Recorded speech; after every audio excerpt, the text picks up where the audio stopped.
Selamat sore, sahabat Fatmana, Rahayu, salam sejahtera. Selamat bergabung kembali bersama kami. Terima kasih atas kehadiran Bapak dan Ibu semua.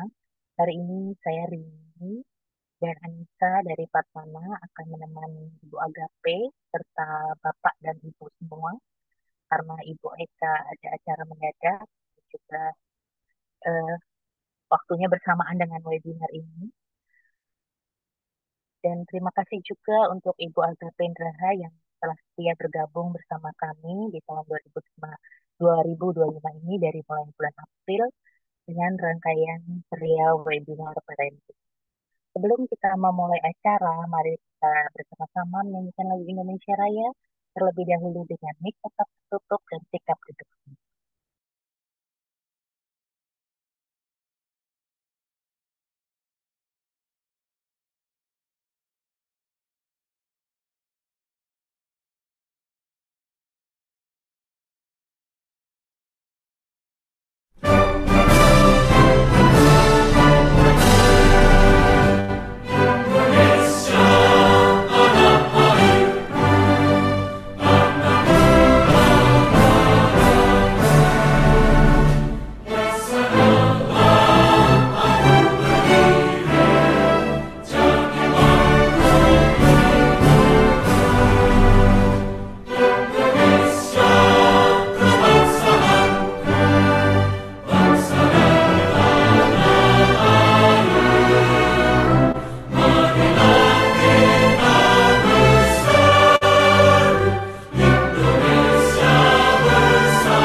Bulan lalu kita Ibu Agape telah memberikan kita pemahaman tentang seni parenting dengan empati.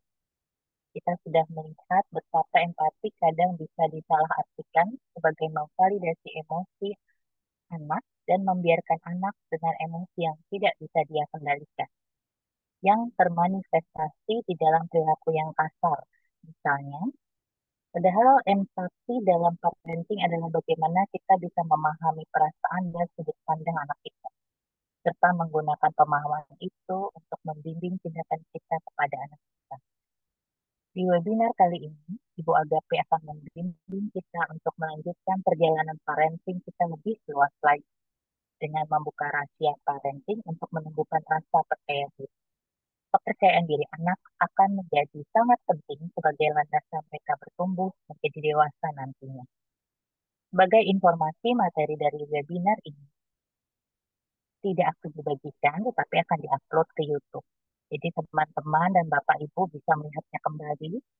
Bagi Bapak Ibu yang memang bisa membuka video, silakan videonya dibuka agar kita dapat lihat. Mari kita langsung simak apa rahasia parenting untuk menumbuhkan rasa percaya diri Anda. Silakan Ibu Agapri. Terima kasih Bu Rini. Selamat sore Bapak Ibu semua. Semoga dalam keadaan baik ya. Bu Putri saya dengar lagi sakit. Semoga segera pulih ya. Pak Hendra, selamat sore Bapak Ibu yang lain nih. Soalnya kameranya nggak dibuka, jadi saya eh, tidak menyapa ya, Bapak Ibu sekalian, selamat sore semua. Ya, kita akan bahas satu topik. Saya akan sedikit mengubah judul ya. Kenapa? Karena setelah memperhatikan ya kecenderungan generasi Gen Z ya, Gen Z, lalu kecenderungan Gen Alpha itu salah satu aspek yang saya rasa sangat penting sebenarnya di dalam parenting, tetapi jarang diupayakan atau mungkin jangan-jangan kesadaran tentang itu pun mungkin aja kurang gitu ya. Masih tetap terkait tentang bagaimana anak bisa percaya diri dan lewat merasa diri mampu. Tapi saya ingin lebih spesifik, kita akan bicara tentang yang namanya intrinsic motivation ya, motivasi intrinsik. Jadi tentu saja kita semua sebagai orang tua salah satu yang jadi kerinduan kita ya, kita pengen punya anak yang berinisiatif, yang nggak usah disuruh-suruh gitu ya, dia udah melakukan sendiri, kemudian dia tahu dia tuh mesti ngapain, dari bangun tidur mesti ngapain, apa yang harus dilakukan untuk menolong dia hari itu berjalan dengan lebih baik. Nah, kita tentu semuanya ingin punya anak yang seperti itu. Nah, eh, yang akan kita pelajari bersama sore ini adalah untuk em, anak bisa menjadi seperti itu, dia butuh yang namanya motivasi intrinsik ya, sebuah motivasi yang ada dari dalam dirinya sendiri, kira-kira seperti itu ya. Jadi kita akan secara spesifik bicara tentang topik ini di dalam kaitan tentu saja pengasuhan anak di bawah 12 tahun ya. Jadi bulan depan kita akan lebih fokus tentang pengasuhan anak remaja. Oke, sebentar ya, saya seperti biasa belum share sound nih. Kita sebagai manusia akan jauh lebih suka melakukan sesuatu kalau itu karena pilihan kita, ya enggak? Ya, coba kita ingat-ingat nih kita sebagai orang dewasa nih ya. Tentu saja kita ingin melakukan apa yang kita suka daripada yang kita tidak suka. Kita tentu saja akan lebih bersemangat melakukan sesuatu kalau caranya seperti yang kita mau dan bukan karena dikasih tauin harus begini, harus begini, harus begini gitu ya. Kita yang dewasa memahami hal itu ya, dan sebenarnya itu juga yang harusnya kita kembangkan di dalam diri anak. Do you Nah, think life itulah yang disebut dengan intrinsic motivation ya. Intrinsic motivation itu mengacu pada bagaimana seseorang melakukan sesuatu karena dia suka. Ya, jadi karena memang aktivitas itu sendiri menyenangkan ya. Sementara extrinsic motivation itu lebih mengacu pada sesuatu yang di luar dari aktivitas itu. Jadi misal dua orang ini ya, si baju merah dan si baju biru. Baju biru ini di dalam ilustrasi ini dia main bola karena dia suka main bola. Jadi apa yang dia lakukan itu memang karena kepuasannya dia dapat dari main bola itu. Sementara si baju merah itu main bola karena pengen menang, ya pengen jadi juara, pengen terkenal mungkin ya atau apa. Nah ini hal yang berbeda, itu lebih ke extrinsic motivation, sementara yang satu ini lebih ke intrinsic motivation. Apa yang membuat hal ini penting ya?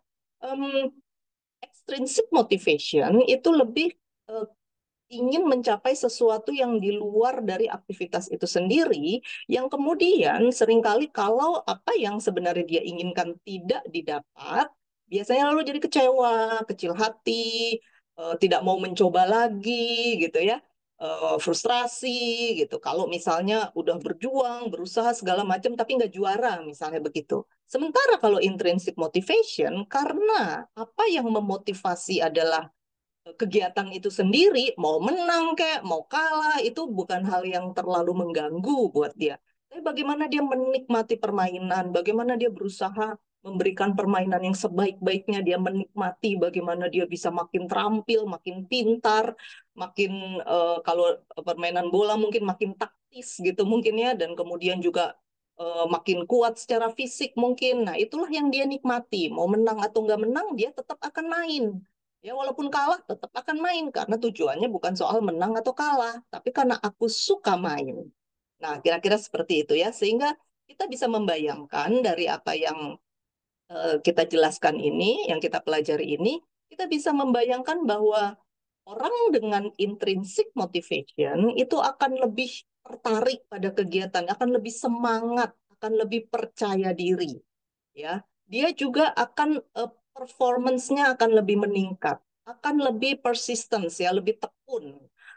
Walaupun sulit, coba lagi. Nah, gitu kira-kira. Sementara orang yang eksternal itu biasanya tidak seperti ini ya, karena em, dia tujuannya ingin mendapat sesuatu yang lain, misalnya mendapat pujian atau mendapat piala. Nah, itu kan bisa dicari lewat kegiatan lain. Misalnya ini terlalu susah, susah ganti gitu kan bisa begitu. Tetapi kalau orang dengan intrinsic motivation, dia justru akan lebih kreatif ya, lebih persistence, dan selain itu juga vitalitasnya juga lebih mumpuni ya karena dia suka dengan apa yang dia lakukan.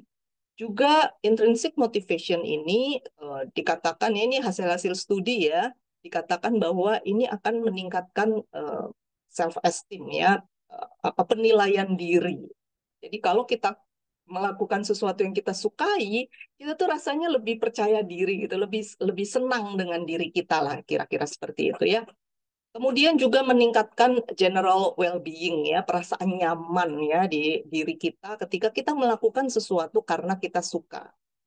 Lalu hal yang berikutnya, em, intrinsic motivation ini tergantung pada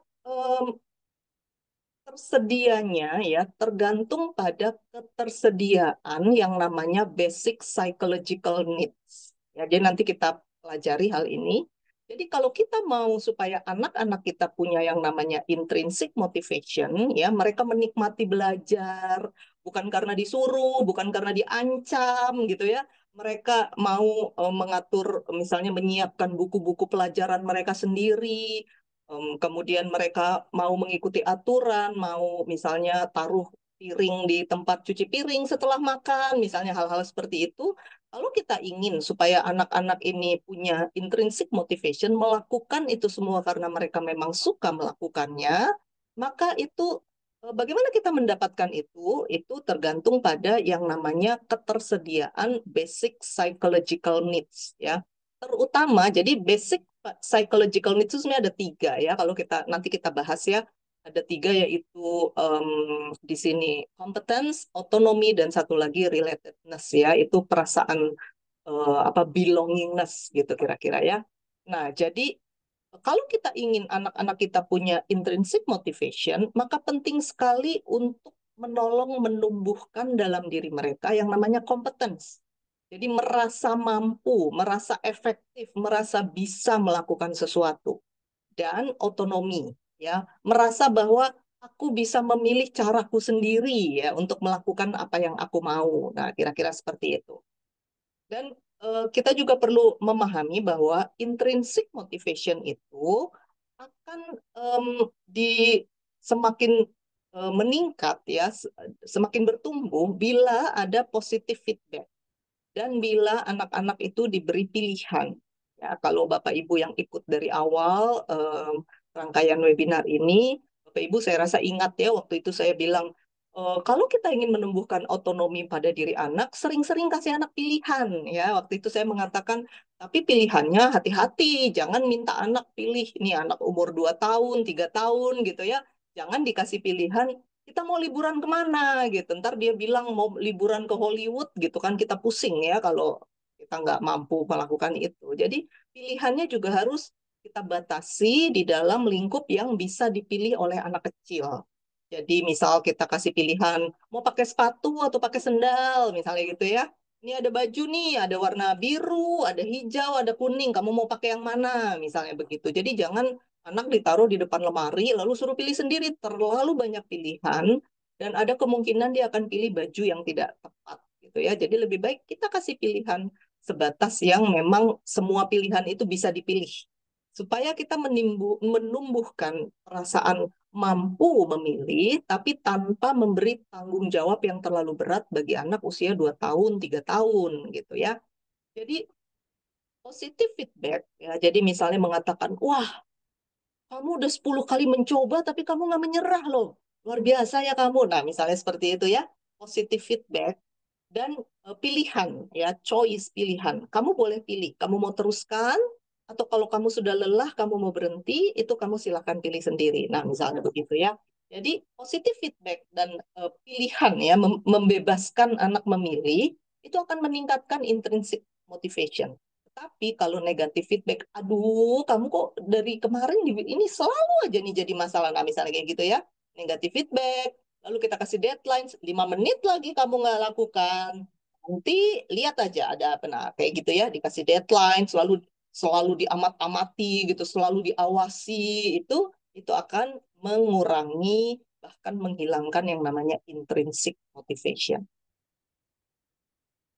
Ya, jadi sekali lagi kita akan lebih membahas tentang bagaimana supaya anak-anak kita itu dalam perasaan diri mampu itu ya, mereka mau melakukan segala sesuatu karena memang mereka mau.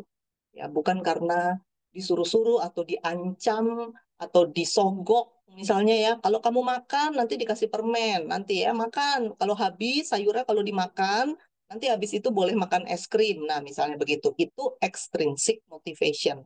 Ya, jadi artinya motivasinya tuh datang dari sesuatu yang lain di luar kegiatan itu. Tapi kalau intrinsic motivation lebih kepada karena anak itu memang suka makan sayur. Nah, sekarang kan pertanyaan kita adalah gimana ya caranya ya? Seneng banget lah kalau misalnya bisa anak kita makan sayur ya, banyak makan sayur, tentu kita senang. Gimana nih caranya menghidupkan intrinsic motivation ini ya?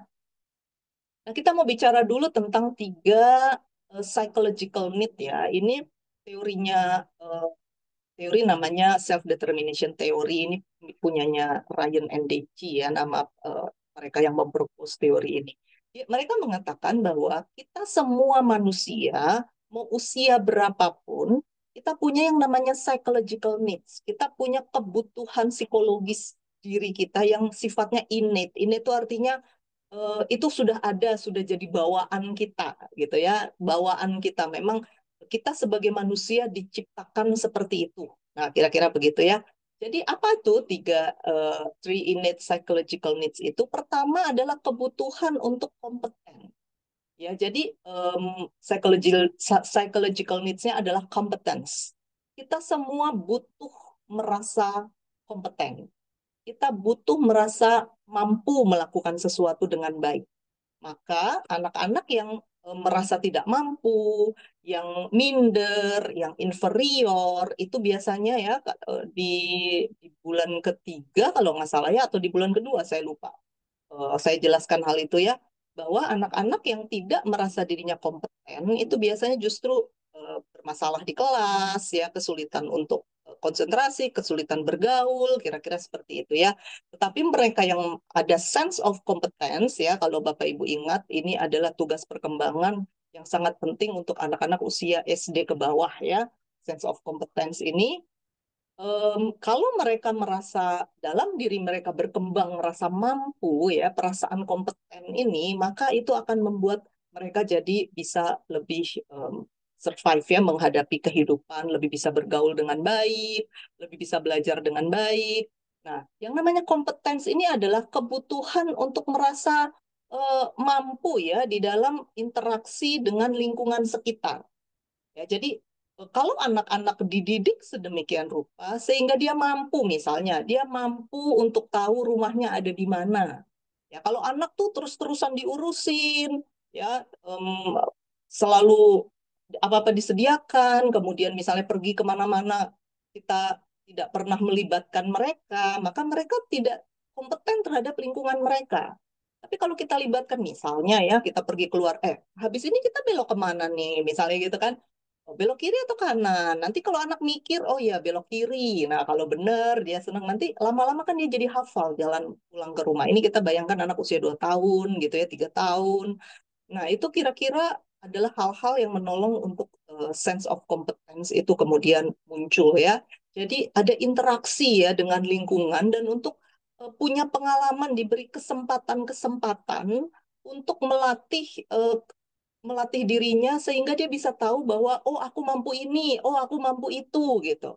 Jadi kalau anak dari kecil kebanyakan digendong, kebanyakan apa-apa udah disediakan gitu ya, itu kan akan membuat dia kehilangan kesempatan untuk membuktikan pada dirinya sendiri, aku ini mampu apa sih sebenarnya gitu ya.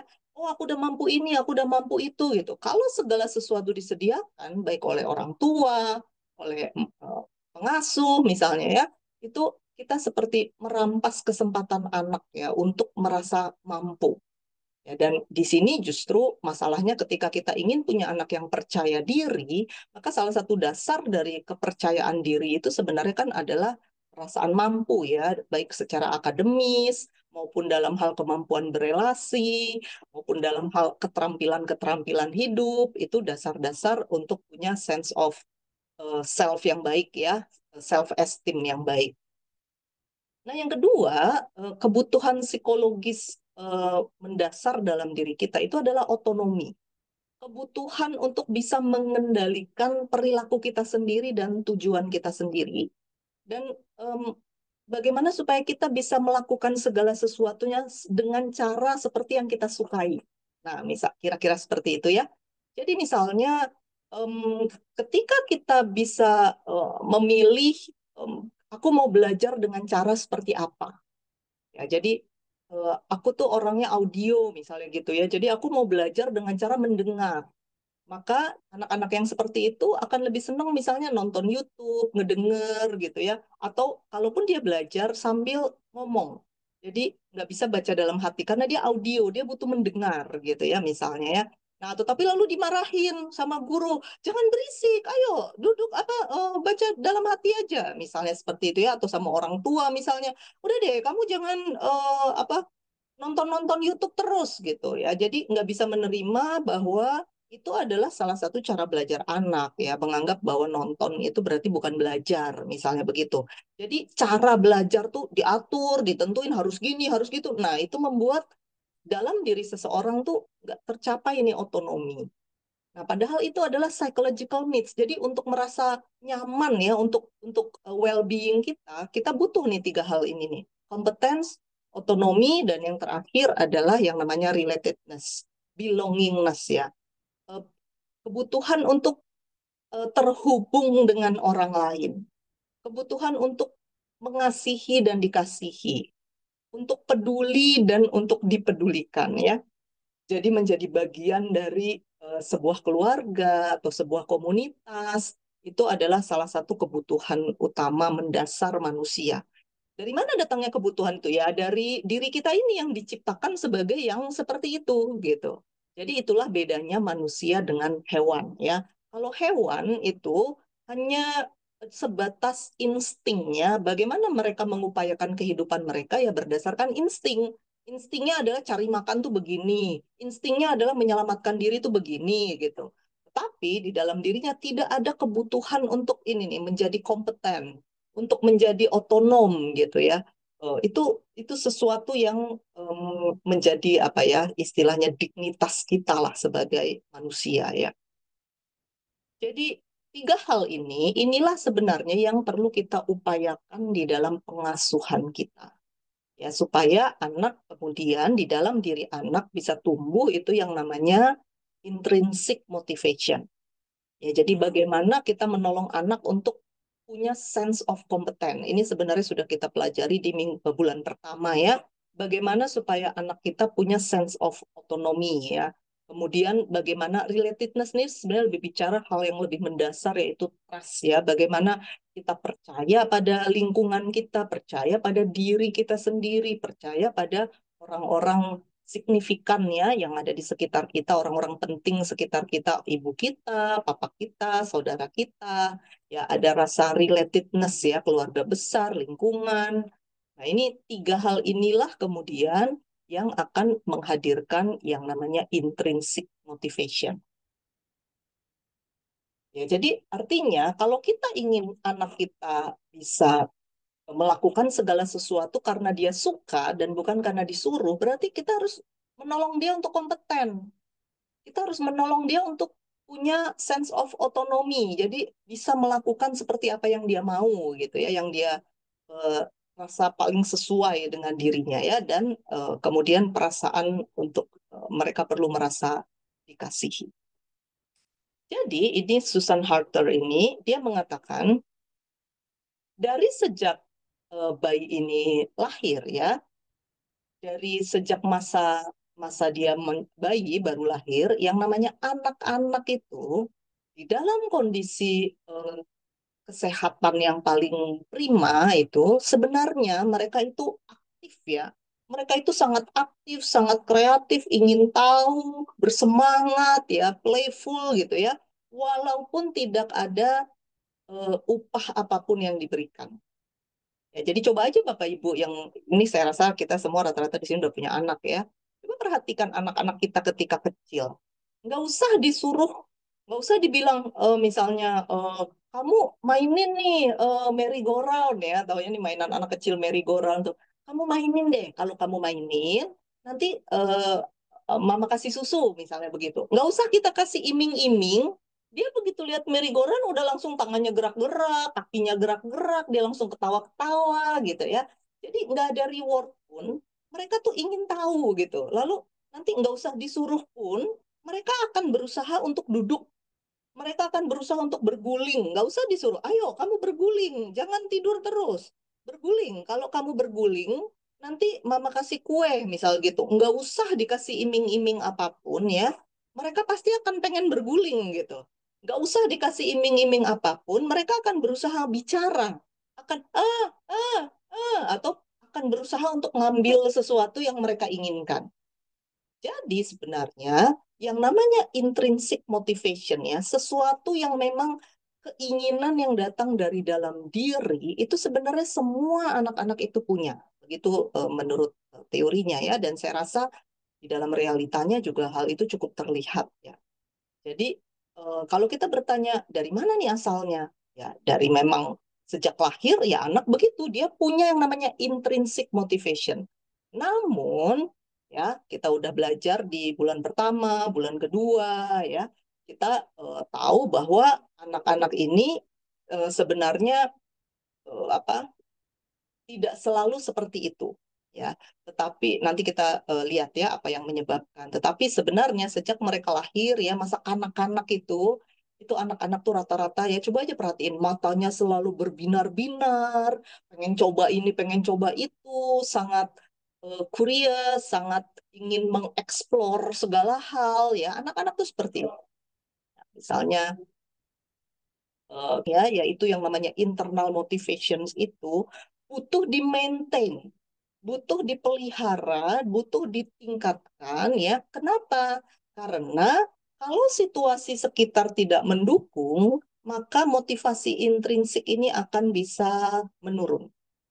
Ya, jadi kalau lingkungan tidak mendukung, misal anak dari kecil banyak digendong-gendong, kemana-mana digendong, lama-lama kebutuhan dia untuk, apalagi kalau dia mau turun lalu dimarahin misalnya begitu, maka lama-lama kebutuhan dia untuk explore ya, untuk apa tahu ini tahu itu tuh lama-lama akan menurun gitu.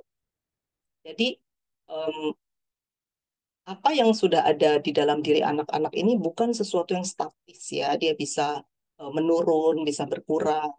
Nah, ini yang tadi saya bilang ya, kita belajar tentang ini di bulan pertama, tetapi untuk sekali ini kita hanya akan bicara sampai usia 12 tahun ya di sini, dan kita lihat bahwa apa yang sudah kita pelajari di bulan pertama itu memang sense of competence ya, sense of autonomy ya, yang di dalamnya ini otonomi ini kan tentu saja di dalamnya nanti berkembang inisiatif, karena otonomi itu kan adalah tentang bagaimana kita melakukan sesuatu dengan mandiri ya, dengan cara yang kita sukai gitu ya. Itu tentu saja kemudian di dalamnya akan ada aspek inisiatif, dan kita sudah belajar bahwa ini akan dicapai oleh anak-anak kalau di dalam diri mereka berkembang yang namanya trust. Nah, kita juga sudah belajar ya Bapak Ibu ya di minggu pertama, bulan pertama, bulan kedua, bulan ketiga, bulan keempat, bahwa memang anak-anak ini pada dirinya sendiri tentu saja mereka belum mengerti apa yang baik dan apa yang buruk ya. Jadi maksudnya butuh pengasuhan dari orang tua untuk mereka jadi mengerti apa yang baik bagi mereka dan apa yang saat ini tidak baik bagi mereka. Misal kalau mereka mulai merangkak-rangkak, terus mulai manjat, manjatnya udah tinggi banget. Nah, itu orang tua perlu menjaga, misalnya mengawasi, menjaga supaya anak ini nggak jatuh. Karena anak ini masih digerakkan oleh impulsifnya kan, pengen tahu, pengen explore, pengen ini. Tapi bahwa nanti bisa jatuh dan lain-lain. Itu tentu saja mereka butuh pengasuhan dari orang tua. Namun kalau pengasuhan orang tua lebih banyak menakut-nakutin, nah itulah yang akan membuat lama-lama ini menurun nih intrinsic motivation-nya ya. Jadi ketika misalnya, jangan naik itu nanti kamu jatuh, jangan lari nanti jatuh, awas nanti kepleset, wah nanti kamu, kalau seperti itu, itulah yang kemudian membuat anak tuh merasa otonominya tuh nggak bisa berkembang. Dia pengen main ini nggak boleh, itu nggak boleh. Lalu kemudian mulai deh nih apa-apa disediakan, ini disediakan. Misalnya capek, langsung digendong, misalnya begitu ya. Nah, lama-lama kemudian itulah yang membuat dia menurun nih intrinsic motivation-nya. Jadi dia lebih em, menunggu untuk dilayani, untuk ditolong ya. Jadi otonominya, inisiatifnya, sense of competence-nya itu kemudian mulai menjadi masalah ya.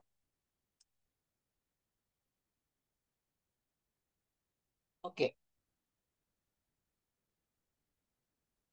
Deci Deci et al. Ini ada riset yang dilakukan Deci dan teman-temannya ini mengatakan bahwa ketika seseorang itu sudah punya yang namanya internal motivation, tetapi kemudian dia diberi iming-iming, maka iming-iming ini nih reward ya, sogokan atau apapun itu lama-lama akan mengurangi intrinsic motivation dan orang akan mulai berubah menjadi extrinsic motivation. Jadi misalnya nih anak nih tadinya dia suka belajar tapi habis itu orang tua kasih hadiah. Ya, misalnya dia suka belajar, lalu dia juara kelas. Lalu orang tua kasih hadiah. Wah, seneng kan nih anak. Lalu habis itu dia belajar-belajar lagi, juara lagi, dikasih hadiah.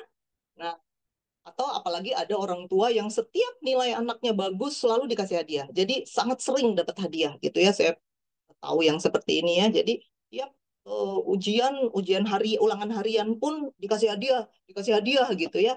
Sehingga akhirnya lama-lama anak ini mulai bukannya ketika tadinya dia belajar karena dia suka belajar, lama-lama dia mulai berusaha supaya jadinya dapat hadiah. Nah, sehingga akhirnya tanpa sadar pengasuhan kita bisa mengubah yang motivasi anak yang tadinya intrinsik ya. Jadi dia belajar karena dia suka belajar, itu akhirnya tanpa sadar kita mengubahnya menjadi ekstrinsik. Akhirnya anak belajar karena pengen dapat hadiah. Nah, ini satu hal yang kita perlu perhatikan ya. Jadi memang risetnya juga mengatakan begitu. Ya, jadi misalnya kita melakukan suatu kegiatan sebagai relawan, misalnya ya, relawan awalnya kita, aduh, karena ada sesuatu yang kita perjuangkan, gitu, aku suka memperjuangkan ini, maka aku akan menjadi masuk dalam barisan relawan, ya. Terus tadinya nih kita memang karena kita ingin, jadi kita pergi ikutin kegiatannya bayar sendiri, makanan kita bawa sendiri, minuman bawa sendiri gitu, misalnya kita semangat gitu. Nah, udah nih ikut satu dua, ternyata dikasih makanan di tempat. Oh, berarti aku nggak usah bawa makanan. Ternyata dikasih ongkos transport, uang untuk transport. Oh, berarti aku nggak usah bawa mobil nih. Nah, kemudian tiba-tiba dikasih ini tunjangan untuk kegiatan. Nah, lama-lama yang tadinya kita memang nggak hitung-hitungan gitu, ngeluarin bensin sendiri kita nggak masalah, bawa makanan sendiri kita nggak masalah, tadinya kita nggak hitung-hitungan, tetapi kemudian karena dikasih nih segini-segini dapat sesuatu, lama-lama kita jadi begitu nggak dikasih kita jadi ngitung, kita jadi mikir, waduh, ongkosnya segini tuh untuk ke situ gitu. Nah, lama-lama berubahlah nih yang dari intrinsik menjadi ekstrinsik. Jadi kita melakukannya tanpa kita sadar mulai berubah, bukan karena kita suka melakukan itu, tetapi karena kita berharap atau kita berpikir kan aku nggak ada ruginya, kan ongkos ditanggung ya. Lama-lama akhirnya kita bisa berubah jadi ekstrinsik. Ini risetnya dan saya rasa pengalaman kita juga bicara hal yang sama ya. Nah, ini sebuah bagan yang walaupun terlihat seperti rumit, sebenarnya sama sekali tidak rumit ya. Saya akan jelaskan sesederhana mungkin untuk kita memahami tentang yang namanya motivasi ya.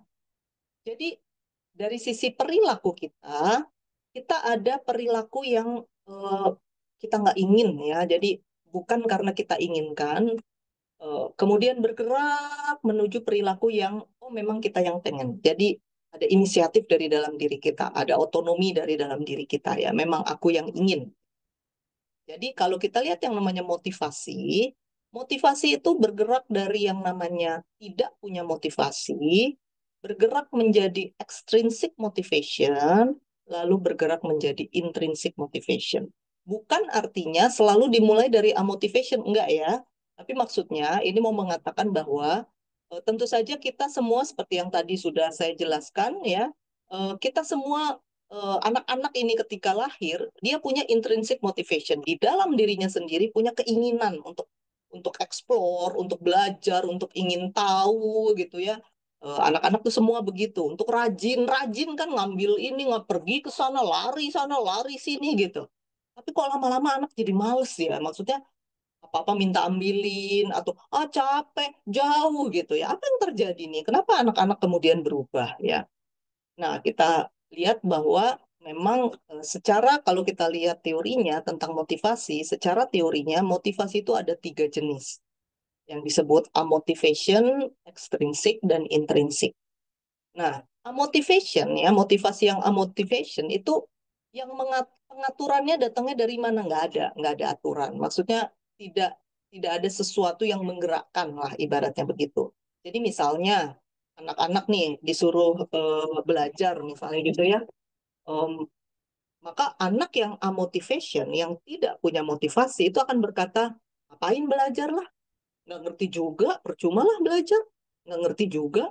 Gitu. Saya ingat banget dulu waktu saya SMA ada satu pelajaran yang saya memang betul-betul nggak mau belajar gitu karena saya memang nggak ngerti itu adalah pelajaran kimia. Jadi pelajaran kimia tuh nggak make sense banget buat saya gitu. Apa sih ini pelajaran?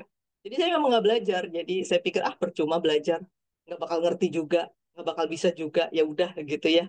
Nah itu sekarang saya mengerti. Oh itu tuh yang namanya amotivation. Itu ya. Jadi nggak termotivasi aja udah gitu. Nah, jadi misalnya anak yang amotivation dia akan bilang, ngapain belajar nggak ngerti juga gitu.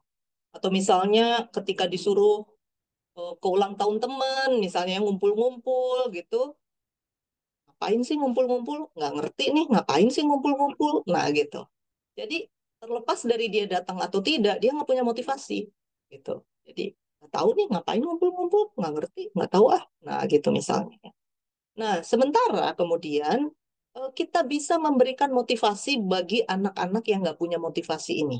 Bagaimana caranya? Dengan kita berikan extrinsic motivation, ya. Misalnya dengan memberikan yang namanya external regulation, ya. Jadi ini tadi mereka yang amotivation, ya, seperti itu. Dan kemudian kita bisa berikan external regulation bagi mereka yang amotivation ini supaya dia punya motivasi, ya. Jadi misalnya ada anak disuruh belajar nggak mau, kita mulai kasih external regulation, ya.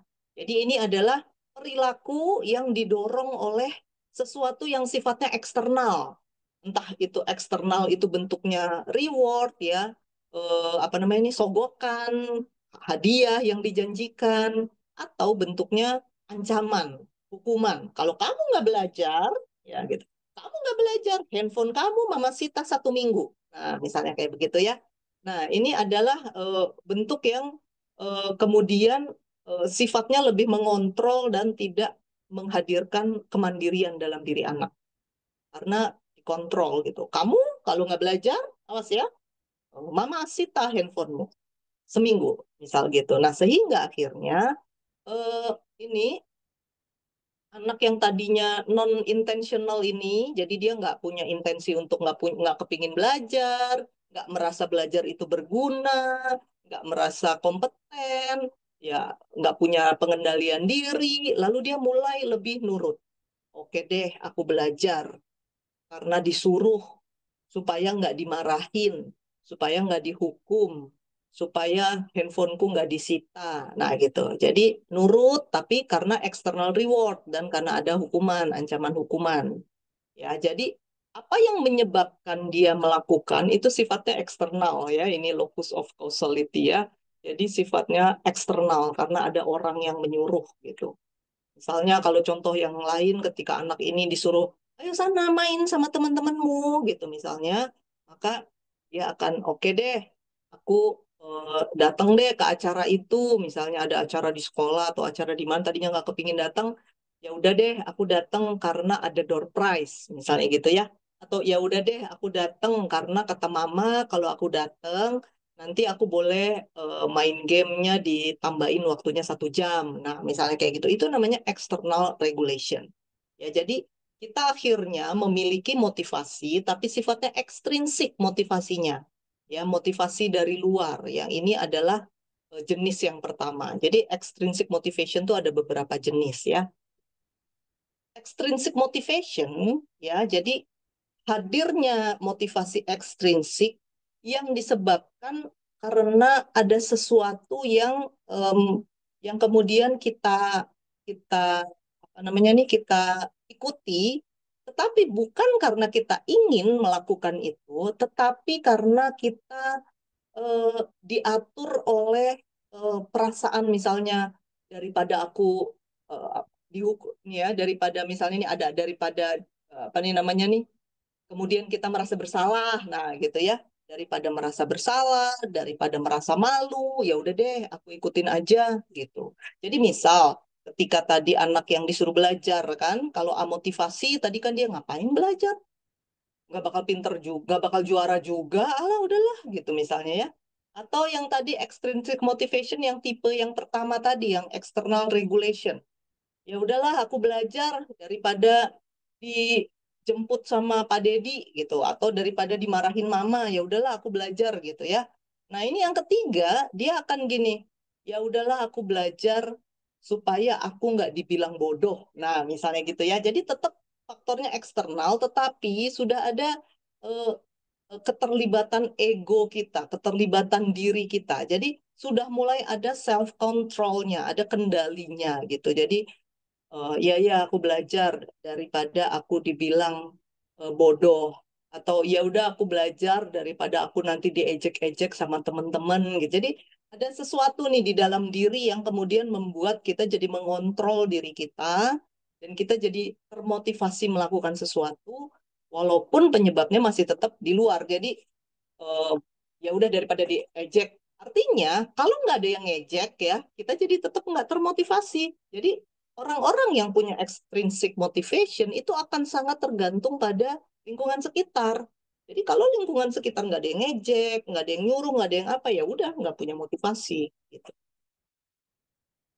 Ya, jadi apa yang membuat akhirnya nurut, ia mau melakukan itu karena menghindari kecemasan, menghindari rasa malu, menghindari rasa bersalah karena gagal. Jadi masih tetap ekstrinsik ya, motivasinya tetap datang dari luar.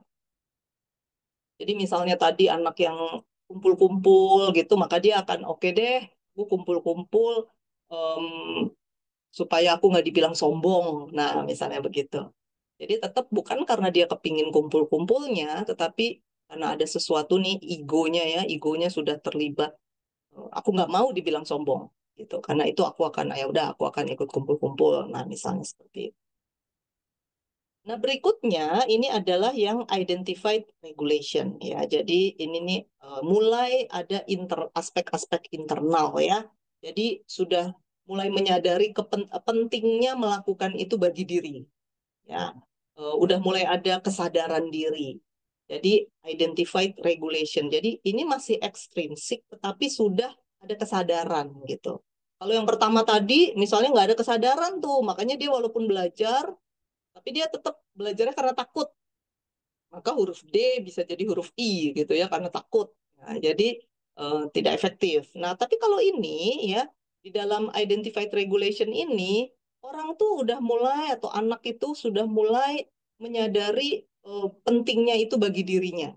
Jadi misalnya ya oh iya ya aku belajar deh karena memang ini penting bagi masa depanku. Nah, misalnya begitu. Ya, atau oke lah, aku ikut deh kumpul-kumpul karena penting untuk menjaga relasi. Ya, misalnya kalau kita udah dewasa kita mikir gitu ya. Kalau anak-anak, ya udah deh aku ikut kumpul-kumpul daripada apa atau misalnya dengan mengatakan karena memang eh, apa punya banyak teman itu baik. Nah, misalnya gitu ya. Jadi kalau aku nanti kesepian, aku bisa punya ada teman, misalnya seperti itu. Jadi, tetapi tetap ekstrinsik mengapa? Karena jadinya bukan karena pengen kumpul sebenarnya, atau bukan karena pengen belajar, tapi karena ini penting buat masa depan gitu. Jadi misal dia udah kaya raya misalnya ya, mungkin dia juga nggak akan belajar gitu, karena ekstrinsik ya, masih ekstrinsik. Nah, yang terakhir yang untuk extrinsic motivation ini adalah tentang ketika em, motivasi kita sudah diatur secara terintegrasi ya. Jadi anak tidak hanya mengenali dan mengidentifikasi pentingnya nilai dari kegiatan tersebut ya, tapi juga merasa bahwa oh kegiatan ini sejalan dengan diriku. Ya, jadi misalnya ketika tadi belajar ya awalnya ngapain belajar? Nggak bakal jadi pinter juga, misalnya begitu. Ketika sudah integrated, regulasinya sudah integrated dengan dirinya, sudah menyatu, maka dia akan berkata gini, ya aku akan belajar karena aku orang yang bertanggung jawab, misalnya begitu. Karena ya aku orang yang bertanggung jawab, aku bukan orang sembarangan, jadi aku akan belajar karena aku orang yang bertanggung jawab. Nah, itu sudah disebut extrinsic motivation ya, integrated. Tapi tetap extrinsic, mengapa? Karena dia belajar bukan karena senang belajarnya, tapi karena aku orang yang bertanggung jawab. Gitu ya, Bapak Ibu bisa lihat ya bedanya ya. Nah, jadi kalau misalnya dia mau naik di atas itu nanti kemudian sama ibunya dipeluk gitu misalnya ya. Tapi yang terlihat di sini adalah bagaimana ibu ini ingin menanamkan. Jadi ada kayak semacam introjection ya, ada introjection mulai menanamkan sesuatu. Jadi menyontohkan ya, misalnya tadi kita lihat gimana ketika anaknya tuh kan tegang gitu mukanya ya, main gitu tegang. Nah, tapi ibunya di sekitarnya kemudian ibunya playful tuh, menunjukkan aku menikmati loh, ini nih menyenangkan loh gitu kan. Sepatu sepatu rodanya yang satu dia lepas, dia tangkap lagi terus ketawa-ketawa, joget-joget, tepuk tangan, terus ibunya juga ajak tos gitu. Jadi mau menularkan gitu, mau menunjukkan bahwa, hey, ini menyenangkan loh gitu. Oh, ini seru loh gitu. Sehingga anak yang tadinya tidak termotivasi, kemudian mulai bisa lebih menikmati, anaknya ikut tepuk tangan gitu. Lama-lama kemungkinan besar dia juga akan termotivasi untuk main gitu, untuk melakukan ya seperti apa yang dilakukan mamanya. Ya, jadi kira-kira itulah proses yang terjadi ya. Nah, sehingga ketika awalnya mungkin seseorang itu amotivation, ya, ketika kemudian orang tua memberikan pengasuhan sedemikian rupa, seperti misalnya contoh pengasuhan yang tadi, itu kemudian mulai membuat anak entah jadi mulai ada internalnya yang muncul, apakah mulai egonya eh, terlibat, misalnya merasa, oh, wah kalau kan aku anaknya mama, masa mama suka ini, aku nggak suka, aku mau suka juga, ah kan aku anaknya mama. Nah gitu misalnya, itu mulai introjected nih, introjected regulation. Kalau kita misalnya gini, masa dia bisa kok aku nggak bisa? Nah misalnya kayak begitu tuh, jadi kita mulai termotivasi, walaupun masih ekstrinsik. Ya, nanti lama-lama mungkin akan jadi identified, mulai merasa bahwa eh ternyata apa main ini akan bikin aku apa bisa bisa bikin aku jadi punya banyak teman misalnya gitu ya. Atau ternyata kalau jago main ini aku bisa diundang untuk kegiatan di luar kota, di luar negeri. Nah, gitu. Mulai tuh ada identified regulationnya, ada sesuatu nih. Oh, ternyata permainan ini bisa menguntungkan ya buat aku. Nah, misalnya begitu. Lalu mulai terjadi integrated bahwa oh ternyata permainan kayak gini bikin makin sehat ya. Aku suka karena aku orang yang sehat. Nah, misalnya seperti itu. Mulai terintegrasi tuh. Nah, sehingga kemudian itu bisa menjadi sesuatu yang intrinsik. Sekali lagi, apa yang membuat jadi intrinsik itu adalah kalau kita punya kompetensinya, jadi terampil, makanya tadi ibu itu kan mengajarkan keterampilannya ke anaknya ya.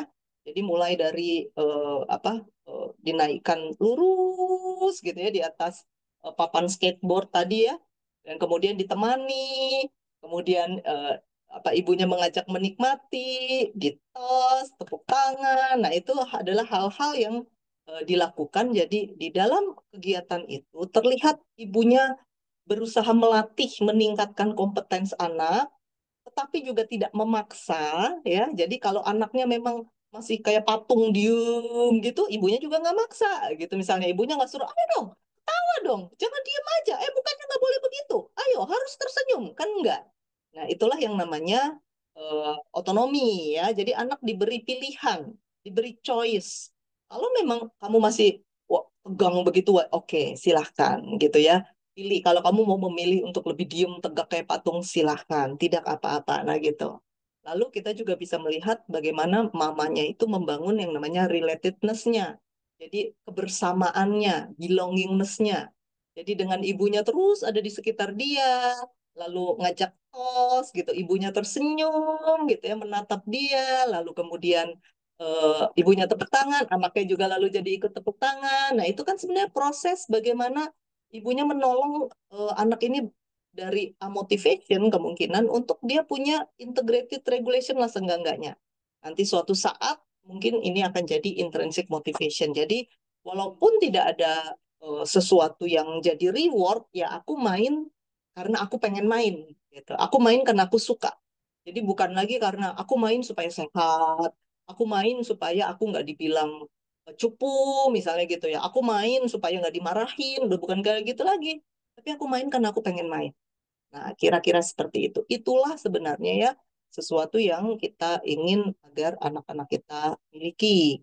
Jadi tujuan pengasuhan itu kan sebenarnya adalah bagaimana kita menolong anak nih ya ketika kecil, mereka itu kan seperti menyatu dengan kita nih ya. Nempel sama kita ya sejak di kandungan, kemudian mereka lahir, mulai belajar terpisah, tapi masih bareng-bareng terus. Lalu SD, ETK, mereka mulai terpisah berapa jam, nanti menyatu lagi.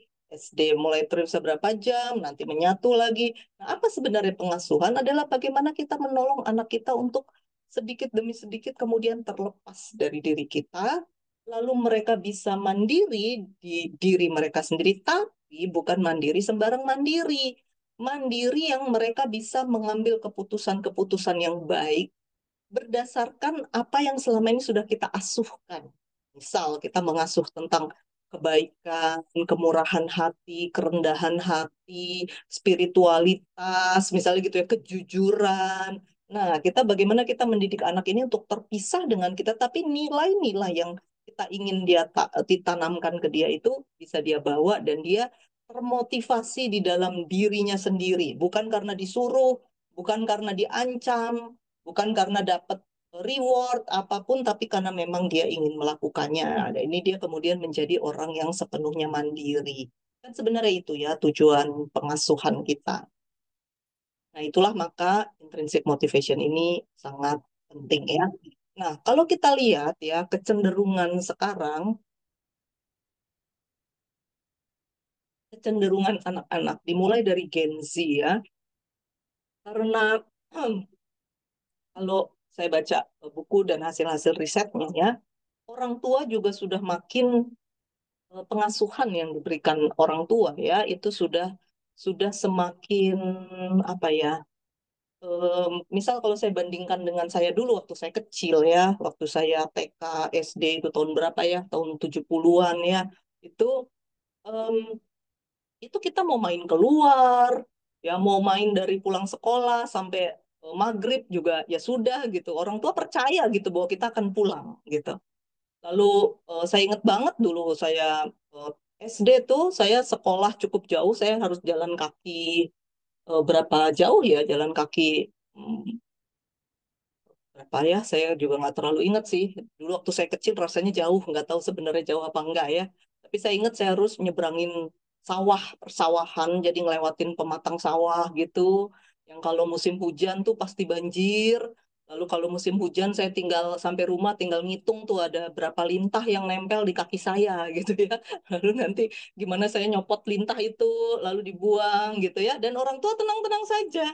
Coba sekarang gitu ya, jarak sedekat apa juga diantar gitu ya, les apa diantar, ditungguin gitu. Anak orang tua sekarang kan begitu, sampai sekolah mesti nyuruh pulang gitu. Dulu kan saya juga cukup lama bekerja di sekolah ya, sampai orang tua disuruh pulang, dipaksa sampai kita tutup gerbangnya supaya orang tua tuh nggak duduk di situ nungguin anaknya gitu, supaya membiarkan anaknya mandiri gitu. Orang tua sekarang beda sekali dengan orang tua dulu ya. Saya bayangin nih, Bapak Ibu sekarang punya anak mungkin yang usia muda ya, anak kecil. Coba anaknya digigit lintah ya. Saya rasa Bapak Ibu akan jejeritan gitu. Ah, gimana nih? Gitu mungkin ya. Lalu mungkin segera dibawa ke dokter kali atau bagaimana ya. Tetapi zaman saya dulu mah mau digigit lintah berapa juga ya sudah, nggak apa-apa, tinggal dicopot aja udah gitu kan ya. Jadi orang tua sekarang jauh lebih melindungi anak-anaknya. Tetapi masalahnya, orang tua melindungi anak secara fisik, tetapi tidak melindungi mereka secara psikologis. Nah, itu masalahnya.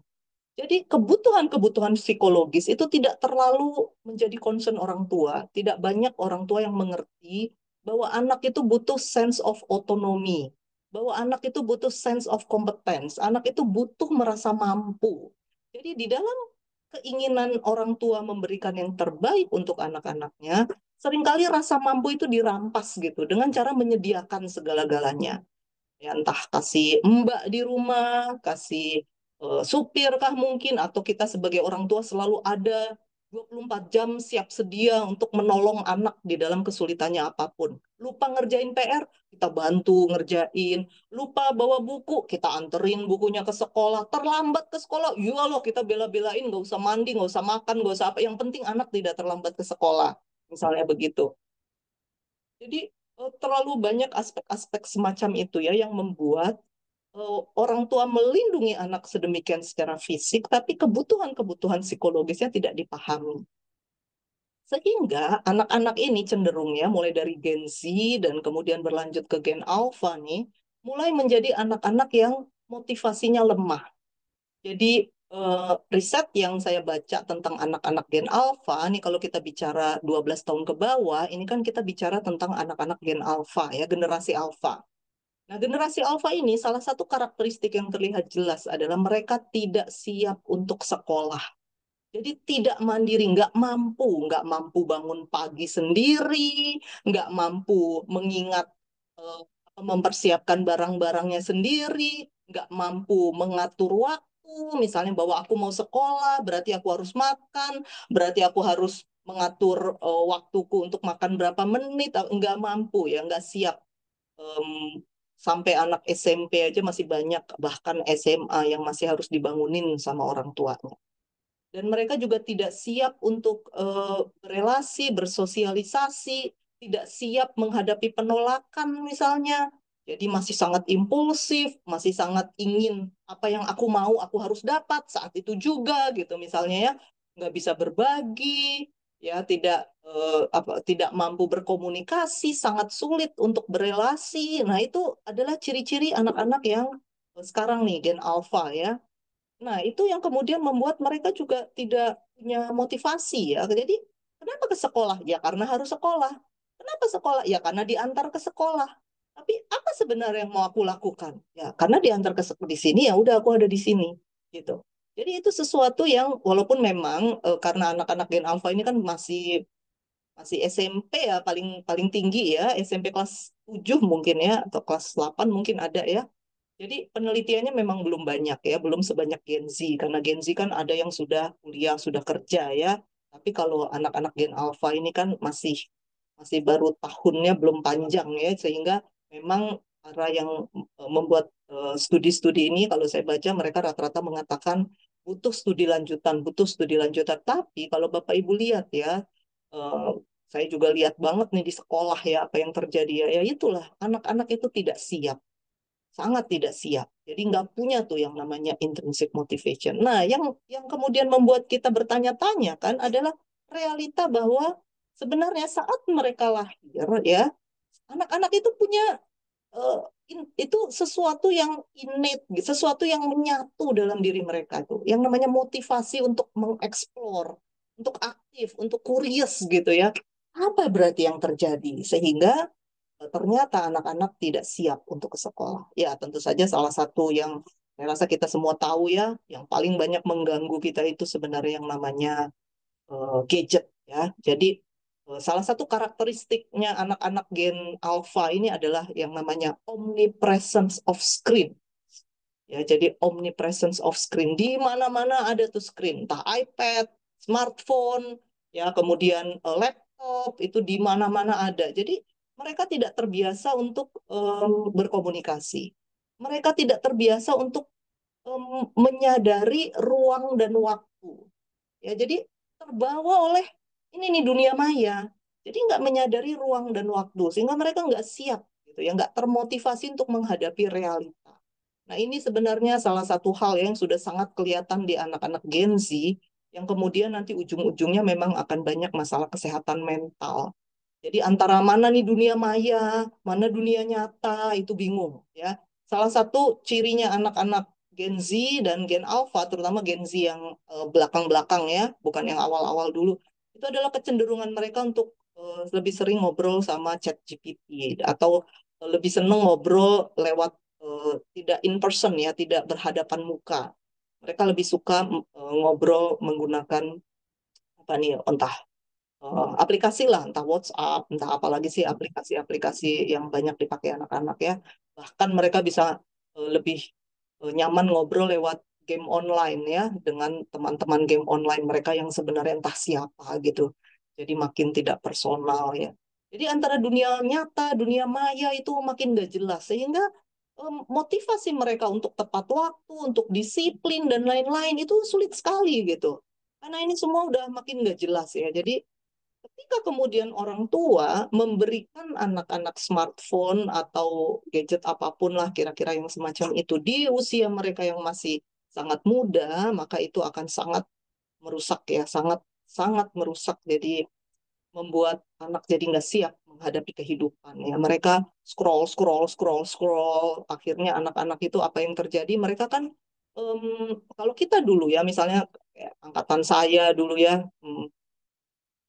Bapak Ibu di sini mungkin yang kita seangkatan nih generasi X ya, Gen X ya. Gen X itu kan kita masih em, apa punya majalah misalnya dulu satu ya, majalah satu sehingga kita harus gantian. Terus kita suka nggak suka majalah itu ya karena itu yang dibeliin ya udah itu harus kita baca. Lalu dulu juga kita masih TV RI ya, saya masih ingat banget dulu saya masih TV RI sampai saya SMP kah kira-kira ya lupa saya. Nah itu masih TV RI gitu sehingga suka nggak suka ya udah itu yang ada ya udah itu yang kita nikmati gitu. Lalu masih pakai kaset ya, jadi kita nggak bisa memilih tuh. Jadi beli satu album ya udah kita dengerin. Kadang-kadang dulu suka diajarin caranya pakai pensil diapain atau kita bisa cepetin tapi cepet rusak jadinya kasetnya. Jadi akhirnya ya udahlah suka nggak suka dengerin aja daripada kasetnya cepet rusak. Anak sekarang kan nggak begitu. Anak sekarang bikin boro-boro dengerin yang mereka nggak suka. Mereka pakai playlist. Jadi mereka hanya mau denger apa yang mereka suka. Jadi mulai pilih itu lagu-lagu ini semuanya udah pakai playlist. Lalu kalau Bapak Ibu tahu kan kecenderungan algoritmanya ini gadget itu ya apa, sosmed itu ya misalnya IG atau TikTok atau apalah itu kan mereka punya algoritma ya atau smartphone dengan macam-macam aplikasinya ya sehingga akhirnya apa yang di scroll anak itu semuanya adalah hal-hal yang sesuai dengan algoritma dia sehingga dia tidak terbiasa untuk melihat hal-hal yang dia tidak sukai gitu karena udah diaturin nih sama si gadget ini udah diaturin ya jadi begitu ini anak senengnya ngeliatin misalnya bola maka nanti akan bola terus gitu ya sehingga anak-anak ini mulai ya udah sempit dunianya jadi makin sempit ya udah dia taunya itu nah begitu masuk ke dunia nyata ini sulit sekali untuk adjust dengan hal-hal yang berbeda dari apa yang mereka inginkan. Nah, ketidakmampuan adjust ya, apalagi kalau kemudian ada di situ ada trauma, di situ ada luka, pengasuhan dan lain-lain. Nah, itulah yang kemudian mulai banyak yang menimbulkan kecemasan, lama-lama mulai ada masalah kesehatan mental, lama-lama mulai muncul gangguan kesehatan mental. Nah, itu yang sebenarnya sangat kita khawatirkan ya. Jadi, em, saya rasa ini hal yang sangat penting ya untuk kita pahami sebagai orang tua bahwa kita mengasuh anak bukan sekedar supaya mereka hidup tenang-tenang gitu ya. Tetapi kita mengasuh itu harus punya tujuan.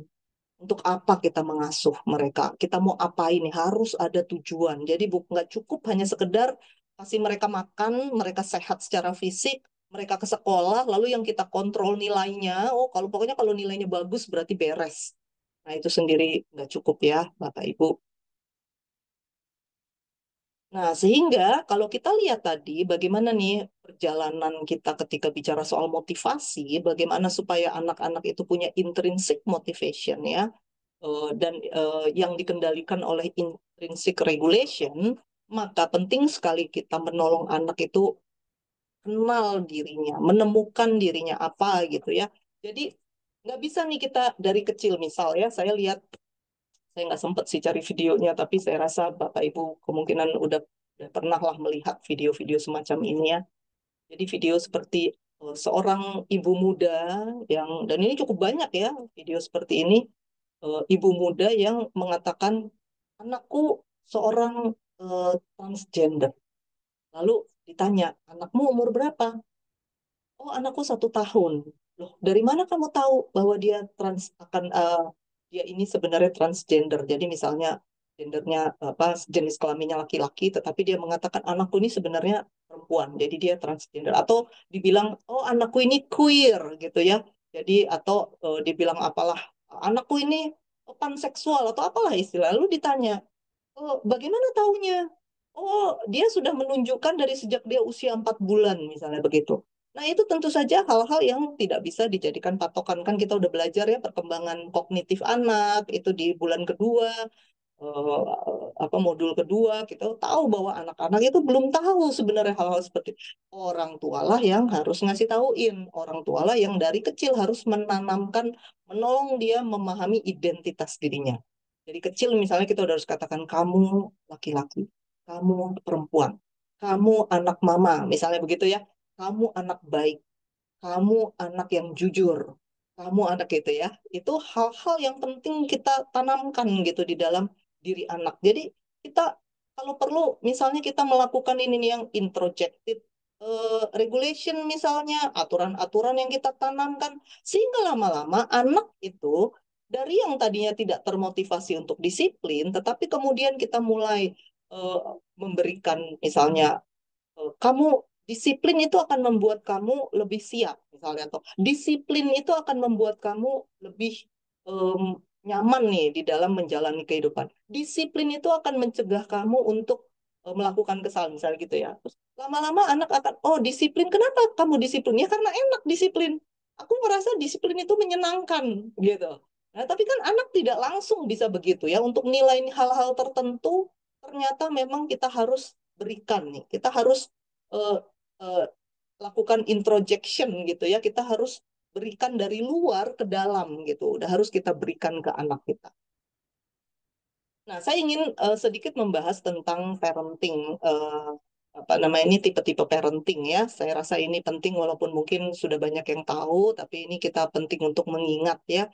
Karena tadi kita melihat bahwa tentu saja memang yang bisa memperkuat intrinsic motivation dan yang bisa kemudian melakukan eh, proses extrinsic motivation sehingga akhirnya menjadi setidak-tidaknya ada di integrated ya atau kalaupun tidak integrated adanya di intrinsik ya. Jadi mulai identified, integrated itu udah baik ya, tapi tentu saja arahnya kita ke intrinsik karena kita perlu menikmati nih apa kehidupan ini ya karena kalau segala sesuatu sifatnya eksternal itu akan labil karena eksternal ada aspek-aspek yang tidak bisa kita kontrol.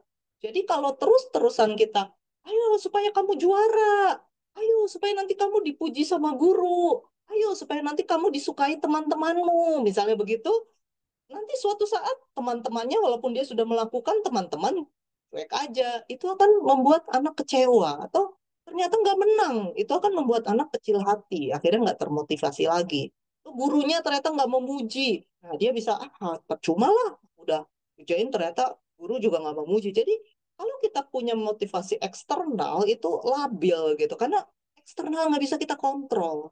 Tapi bagaimana kita punya itu karena aku mau, karena ini pilihanku gitu ya. Itu sesuatu yang bisa kita lakukan, kita dorong selain karena lingkungan juga karena proses pengasuhan ya. Maka saya ingin kita melihat sedikit tentang teori parenting, pengasuhan. Jadi parenting itu sebenarnya terbagi dari bukan terbagi, ada dua variabel ya yang mendukung yang namanya parenting, yaitu warm and accepting, dan variabel yang namanya demanding. Ya, tipe parenting yang pertama namanya authoritative parenting. Apa itu otoritatif? Ini adalah pengasuhan yang em, warm, ya, jadi hangat, tapi ada batasan, ada boundary, ya. Jadi orang tua bukan cuman oh iya iya oh boleh boleh, aduh sayang, iya iya, aduh kesayangan mama. Nggak cuma itu, tetapi tetap ada tuntutan. Tetap misalnya kamu harus belajar dari jam sekian sampai jam sekian. Nah, misalnya begitu ya. Jadi orang tuanya tetap hangat, tetap menemani, tetapi demandingnya tetap ada. Iya, bener, ada burung, iya. Mama juga denger, tapi kamu harus tidur dulu, baru kita bisa keluar, ya. Jadi betapapun cute-nya anak ini, ibu itu tetap dengan disiplinnya, ya. Tetapi disiplin yang hangat. Jadi nggak, ya ampun, udah berapa menit nih, udah berapa lama ini? Mama capek deh nyuruhin kamu tidur terus, gimana sih? Nggak bisa tidur, cuman tidur aja kok susah banget. Misalnya seperti itu ya. Nah, itu tidak ada lagi warmnya. Nah, tetapi ini ada demand-nya, ada tuntutannya, tetapi tetap warm. Nah, ini adalah tipe parenting yang paling akan menolong anak untuk menumbuhkan yang namanya kompetensinya, kemudian otonominya, dan juga relatedness-nya ya, perasaan ada sense of belongingness-nya gitu. To take a nap. Nah, tipe parenting yang lain adalah yang permisif. Nah, kalau yang ini, orang tuanya baik, ramah, mendukung, tapi nggak ada tuntutan. Nah, ini tipe permisif inilah yang kemudian banyak merusak anak ya. Misal contoh, jadi tidak ada demandingnya. Jadi undemanding, tapi memang warm, accepting, tapi tidak ada demanding. Neglect ya, ini udah cold, nggak ada tuntutan, jadi ya terserah, kamu mau apa terserah, mau ya terserah, kamu ya terserah gitu ya. Tetapi terserah dan eh, dengan galak ya, dengan, nah misal contoh ini sedih banget, tidak apa-apa untuk diucapkan, ditiru, anak-anak memang sangat meniru gitu ya. Tapi cara parenting yang seperti ini, jadi ada demandingnya tinggi, yaitu anak harus sopan, anak harus baik, anak harus gini gitu ya. Itu demandingnya tinggi, tetapi tidak ada warmnya. Jadi yang ada cold, gitu, marah-marah ya. Dan kemudian kalau ini adalah anak SMA, tentu saja beda lagi ya. Masalahnya kan ini anak usia berapa nih? Kalau saya lihat mungkin sekitar 2 atau 3 tahun gitu ya anak ini ya. Jadi beda sekali, kita bisa lihat gimana dia akhirnya banting-banting kepalanya ya, dan sangat sangat menyedihkan sih ya. Jadi itu adalah salah satu teknik parenting yang sebenarnya Ngomong tipe apa? parentingnya yang tidak sebenarnya tidak efektif ya. Bagaimana orang tua menjadi sangat otoritarian ya. Jadi bedakan otoritatif dan otoritarian ya. Jadi sekali lagi variabel pengasuhan itu ada kehangatan dan ada tuntutan atau disiplin atau boundary gitulah ya. Jadi kemudian itulah area kita bermain sebenarnya, bagaimana kita menolong anak. Nah, kalau kita mau bicara soal intrinsic motivation tadi, bagaimana kemudian di dalam diri anak muncul motivasi itu yang didasari dari kompetensinya, kemudian otonominya dan relatedness-nya, maka kita melihat bahwa tipe parenting yang harus kita kembangkan di dalam pengasuhan kita adalah tipe yang otoritatif. Kira-kira begitu. Sebelum kita lanjutkan, saya mau ini dulu ya, break sebentar untuk kalau ada pertanyaan, kalau memang tidak ada pertanyaan nanti kita lanjutkan. Saya kembalikan ke Bu Karini ya, silahkan. Terima kasih Bu Agape yang sudah men-share hari ini ya. Memang cukup pelik, terutama kadang-kadang bagian komunikasi tuh Bu. Karena saya kebetulan punya anak yang generasi Gen Z dan Alpha. Untuk kalau saya sulitnya di komunikasi dan menentukan ya tadi aturan-aturan ya demanding kita harus yang satu generasinya seperti itu lah ya Gen Z. Nah yang satu lagi yang Gen Z kan udah besar-besar tapi yang Alpha kan masih SD nih. Jadi kadang-kadang untuk menentukan aturan yang Gen Z kadang merasa kok mama terlalu ringan nih si Alpha. Yang alpha ya mereka sangat free soul kalau menurut aku ya. Jadi agak ya semaunya aja kadang-kadang aku juga mungkin karena bontot ya itu yang komunikasi. Terima kasih Bu cukup eh, cukup eh, cukup memberikan penerangan buat saya ya untuk generasi dua ini gitu. Ada beberapa yang sudah saya lakukan tapi ternyata memang yang tadi itu harus ada demandingnya. Untuk Bapak Ibu silahkan yang punya pertanyaan boleh langsung ditanyakan ke Ibu Agape. Iya, saya mau bertanya ya. Silakan Ah, Pak. iya, Ibu Agape, pertanyaan saya dua. Yang pertama, kalau misalkan nih kita ini punya anak ini ya, yang saya lihat ini ponakan saya.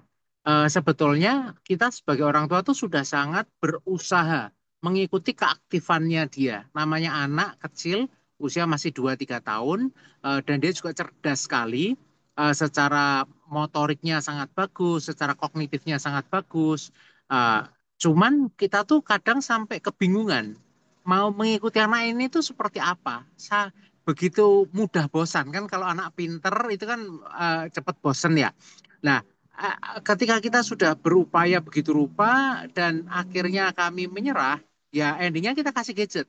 Karena kalau dikasih gadget, entah itu tontonan Kokomelon atau apa, itu kan jadinya sangat itu ya, menolong sekali untuk dia bisa tenang, nggak terlalu apa pola gitu ya. Cuman kan itu nggak baik. Nah, nah kita tuh apa sebagai orang tua dilema. Kalau kita nggak kasih itu, kitanya keteteran untuk handle si anak. Kalau kita kasih itu kok merusak. Nah, terus apa kami ini sebagai orang tua harus harus gimana? Ah, Gizinya kami sama gizinya mereka beda. Gizinya mereka hebat sekali. Kami ya seperlunya waktu itu gitu ya. Jadi untuk ngikutin itu susah. Itu yang pertama. Yang kedua, dulu waktu saya kecil, kalau saya tidak salah ingat, itu tiap kali saya melakukan kesalahan, itu selalu dihukum dengan kata-kata yang nggak enak. Termasuk dikatain bodoh, bodoh, bodoh, dan sebagainya. Nah, singkat cerita, di waktu saya usia kecil sedang suka eksplorasi, namanya eksplorasi pasti trial and error.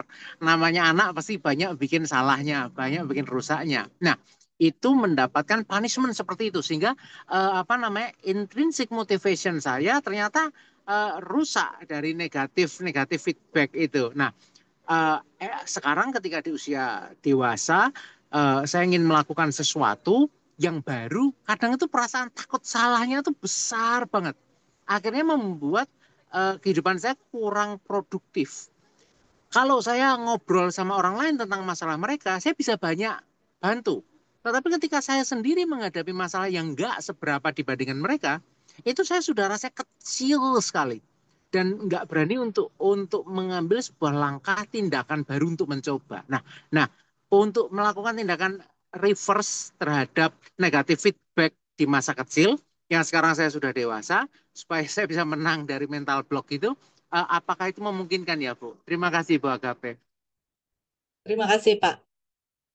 Yang pertama itu tadi eh, betul ya memang. Jadi ada dua hal yang diamati dari para ahli pendidikan dan saya pikir itu betul ya. Eh, dari apa yang saya baca atau dari seminar-seminar yang banyak terjadi. Salah satu hal yang kita perlu dorong sebenarnya di anak-anak itu adalah bermain mandiri. Jadi em, ketika anak bermain saat kecil, sebisa mungkin kalau dia sedang asik main jangan diinterupsi. Ini untuk yang belum ini ya, yang anak-anak tuh baru mulai 2 tahun atau 1 tahun. Kan kadang-kadang kita anak lagi sibuk main kita gangguin, kita ajak, kita peluk-peluk, kita apa gitu loh. Jadi mereka tidak terbiasa menghabiskan waktu sendiri. Sebenarnya itu adalah sebuah kapasitas dalam diri anak yang itu ada karena em, anak-anak tuh bisa kan ngamatin semut misalnya gitu ya. Lama, cuman semut jalan aja dilihatin lama. Nah, ini orang dewasa suka menginterupsi. Itu yang sebenarnya mengganggu ya. Jadi em, sebaiknya nih Bapak Ibu yang punya anak kecil, biasakan anak-anak punya kegiatan mandiri, kita amati aja dari jauh, nggak usah. Jadi biarkan dia main sendirian. Jangan mikir, aduh kasihan ya nih anak kesepian. Enggak, dia nggak kesepian. Itu otaknya lagi bekerja tuh, melakukan proses asimilasi, apalah semua itu bagaimana dia melihat. Jadi itu dia tidak kesepian ya. Selama menikmati seberapa lama biarkan dia menikmati. Nah, sehingga kita tidak harus selalu eh, menemani anak bermain. Nah, tapi tentu saja memang ada tipe-tipe anak yang saking aktifnya ya, kita tetap harus jagain. Tapi nggak perlu kita temani main sebenarnya, tapi dijaga supaya dia nggak terlalu, misal sampai jatuh ada risiko tertentu ya, dan punya rumah yang ramah anak itu sangat penting. Nah, hal lain adalah sebenarnya Pak, kalau kita kasih anak film, itu masih mending dibanding kita kasih dia smartphone. Jadi film itu agak mending dalam rangka apa? Setidak-tidaknya itu ada jangka waktu film itu kan kira-kira setengah jam gitu ya. Film anak-anak. Jadi dan itu ada alurnya. Dan di situ ada percakapan, ada komunikasi sehingga sedikit banyak anak juga belajar. Tapi tentu saja kita harus pilih ya film apa. Kayak zaman saya kecil dulu ada film sangat terkenal namanya Tom and Jerry. Itu kan film wajib semua anak kecil. Padahal kan film itu penuh dengan kekerasan sebenarnya ya. Itu film yang sangat tidak baik, penuh dengan kekerasan dan rasanya membuat orang putus asa ya. Apapun yang dilakukan selalu gagal ya. Orang udah mati pasti hidup lagi, mati pasti hidup lagi gitu ya.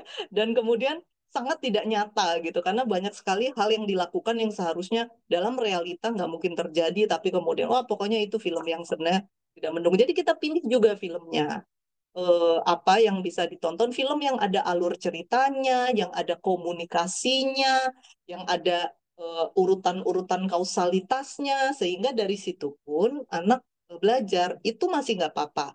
Tentu saja bukan artinya terus-terusan ya, tetapi daripada kita kasih games atau smartphone ya, jadi dia scroll scroll itu kan berapa sih 30 detik ya malah ada yang kurang ya scroll scroll scroll nih otak kita itu kan sebenarnya punya potensi untuk mencerna.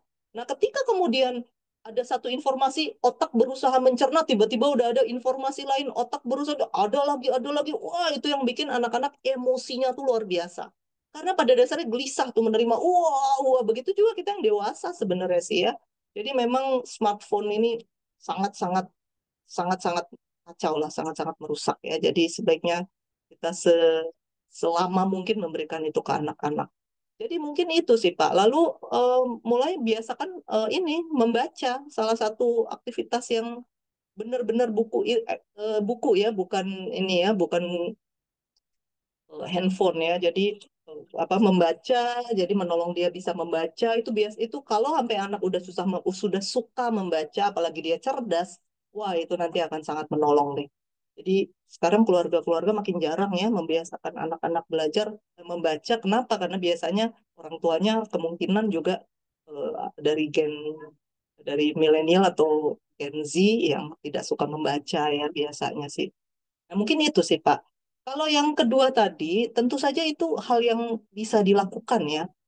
Eh, Secara teori ya bisa dilakukan. Misalnya kan ada terapi-terapi seperti terapi inner child, terapi misalnya cognitive behavior, itu kan kognitif pola pikir ya. Jadi mental block itu kan pola pikir. Jadi bagaimana kita mengubah pola pikir, itu bisa misalnya dengan pendekatan CBT, misalnya begitu ya. Saya pribadi juga nggak menyangka gitu bahwa saya tuh akan ada di posisi sekarang konseling, mengajar. Dulu, wah, sangat sangat nggak berani gitu ya. Saya dulu orangnya kalau disuruh ngomong duk, duk, duk, duk, duk, duk, duk, gitu ya. Terus omongan tuh kayak saya harus tulis gitu ya. Nggak pernah terpikir gitu bahwa akan mendapat peran ini di dalam kehidupan saya gitu ya. Tapi ternyata bisa. Setelah kita memproses diri ya, saya tentu saja melewatinya melalui konseling. Kemudian itu tadi yang Bapak bilang mental block itu salah satu mental block saya adalah memangnya kenapa kalau bikin salah? Itu salah satu yang saya terobosan saya. Memangnya kenapa kalau bikin salah? Gitu. Karena takut banget salah, takut banget dinilai orang buruk, takut banget dikritik. Memangnya kenapa kalau dikritik? Nah, jadi cara berpikir itu karena kan pengasuhan itu ya mirip-mirip mungkin seperti yang Bapak alami ya, pengasuhan orang tua yang apa parenting VOC istilahnya ya. Jadi apa banyak kritik, banyak hukuman, banyak ya bikin kita jadi sangat takut melakukan kesalahan. Nah, itu eh, cara saya sih ya melatih itu ya dan ya, saya rasa bisa lewat konseling sih. Saya rasa sih Pak. Gitu kira-kira karena kalau detil mungkin agak sulit ya dijelaskan detilnya di sini. Iya. Terima kasih Ibu Agape. Barangkali nanti dari Patmana akan ada terapi-terapi seperti itu yang bisa kita ikuti. Terima kasih. Ya, terima kasih Pak. Terima kasih Aku Pak mungkin Hendra pertanyaannya. Terima kasih Bu Agape untuk responnya. Bapak Ibu silahkan apabila ada pertanyaan lagi. pertanyaan penutup Ren dari aku Ren. Oh boleh silahkan. Bu Agape, kita selama ini bahas bahwa generasi Z sama A ini kan kebanyakan screen Bu ya. Tapi yang saya lihat dan saya dari anaknya teman-teman saya yang masih muda-muda, eh, mereka mengakui nih tiba-tiba bahwa anaknya itu bisa bahasa Inggris dengan sangat fluent karena mereka banyak mendengarkan film. Em, Kemudian ada juga yang anak yang orang tuanya itu pemusik. Jadi mereka itu by nature mendengarkan terus-menerus orang tuanya, kakeknya, siapapun omnya bermain. Jadi mereka naturally tertarik untuk itu. Saya mencoba untuk karena mungkin challenge-nya beda nih Bu dari zaman saya yang generasi X dengan yang generasi Z sama generasi A. Kita dulu alam alam kita masih bersih gitu Bu. Jadi kita main di luar, masih ada sungai, masih ada segala macam sawah dan lain-lain. Tapi kan anak sekarang nggak punya itu tuh Bu ya. Dan tingkat keamanannya juga beda. Dulu kita kendaraan umum rebutan, panas, nggak pakai AC. Nah, sekarang transportasi umum itu relatif sangat nyaman. Jadi, tapi juga bukan berarti tidak ada apa keamanannya meningkat, nggak juga. Nah, saya mencoba untuk lebih lebih menenangkan diri juga sih Bu bahwa mungkin apa namanya yang namanya challenge-nya berubah atau berbeda sehingga apa yang terjadi sekarang kalau generasi kita melihatnya sebagai sangat mengkhawatirkan, mungkin tidak tidak terlalu karena ada hal baik juga datang dari screen ini, Bu. Jadi memang perlu orang tua yang aware bahwa seberapa cukup nih anak-anak melihat screen atau belajar dari screen. Kayak tadi Ibu bilang, YouTube itu tidak selamanya jelek, tapi dia punya pelajaran dari sana. Ini yang mungkin orang tua harus orang tua sekarang tuh harus paham juga challenge-nya beda dengan yang dulu. Eh, dan kemudian bagaimana mereka paham konsep pengasuhan ini, Bu. Karena karena juga banyak kan anak apa pasangan muda yang dua-duanya kerja. Sementara kalau saya mendengarkan apa em, paparan ibu selama berapa bulan adalah anak-anak ini kan perlu dilatih atau dibuat tertarik untuk mereka berkembang. Kalau mereka nggak melakukan sendiri kan berarti kan apa daya daya pengasuhannya itu kan tidak seimbang dengan kalau orang tua yang melakukannya langsung. Termasuk adalah ketertarikan melakukan coba-coba sendiri tadi itu, Bu. Kalau yang melakukan orang lain atau pengasuh, kan mungkin mereka bosen, Bu, nungguin anak-anak itu. Nah, ini mungkin, Bu, yang gimana, mungkin sebagai closing mungkin, Bu, balance-nya nih gimana sih nih, Bu, bahwa untuk orang tua yang tidak melakukan sendiri dengan challenge screen time tadi, supaya kemudian kita paham bahwa eh, challenge-nya saat ini mungkin berbeda dengan zaman dulu, itu gimana Bu? Supaya rasanya tuh nggak terlalu panik gitu Bu. Karena kan kayaknya kok jadi hari ini saya mendengarkan, waduh ini anak-anak muda sekarang nih gimana ya gitu. Nah, tapi mungkin kalau kita bisa melihat yang sudut lain ini mungkin nggak terlalu panik gitu Bu. Coba Iya, tenangkan kami, Bu. saya rasa hal yang paling mendasar adalah kita tuh pengasuhan harus punya tujuan, itu dulu. Kalau kita mau tarik lagi ke belakang, pernikahan itu harus ada tujuan. Kita harus punya visi, itu dulu. Kita harus punya visi. Kalau kita nggak punya visi, ini mau ngapain, buat apa kita menikah?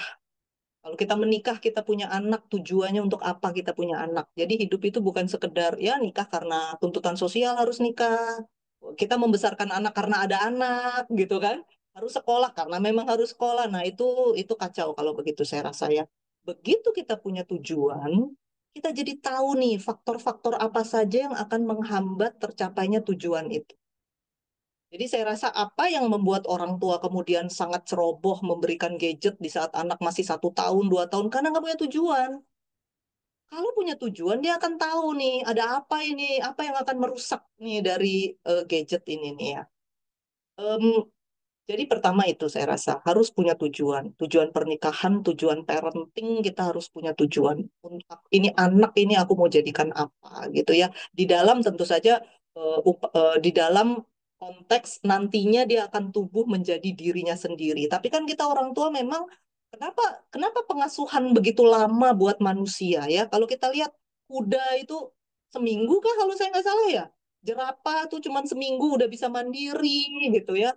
Kera itu primata kalau saya lihat di Google tuh primata yang paling dekat sama kita butuh paling lama 4 tahun anaknya udah mandiri. Kenapa manusia tuh sampai belasan tahun, 17 tahun, 18 tahun baru disebut dewasa mandiri? Kenapa?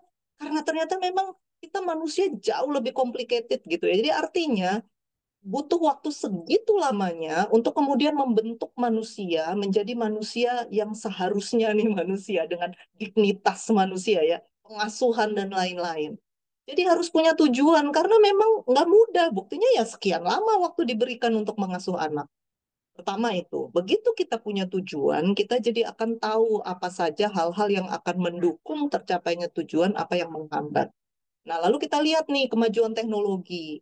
Kita lihat kemajuan teknologi, film itu ya kalau dilihat dari sifatnya itu memang saya rasa masih agak mendingan ya karena ya itu tadi ada komunikasi, ada alur berpikir, ada sebab akibat, ada sesuatu yang bisa dipelajari. Tetapi kalau gadget dengan scroll scroll scroll itu memang sangat merusak konsentrasi anak, ya kan rentang konsentrasi anak sekarang, aduh kacau banget, benar-benar sulit sekali. Mereka kalau kita tidak terus-terusan kasih sesuatu yang interaktif, nah itu yang tadi Pak Hendra bilang ya, harus interaktif, harus ada gerakan, warna, suara, bunyi, jar, jar, jar. Udah nggak bisa lagi tuh tenang, membaca, kemudian mendigest. Padahal otak itu sebenarnya potensinya di situ.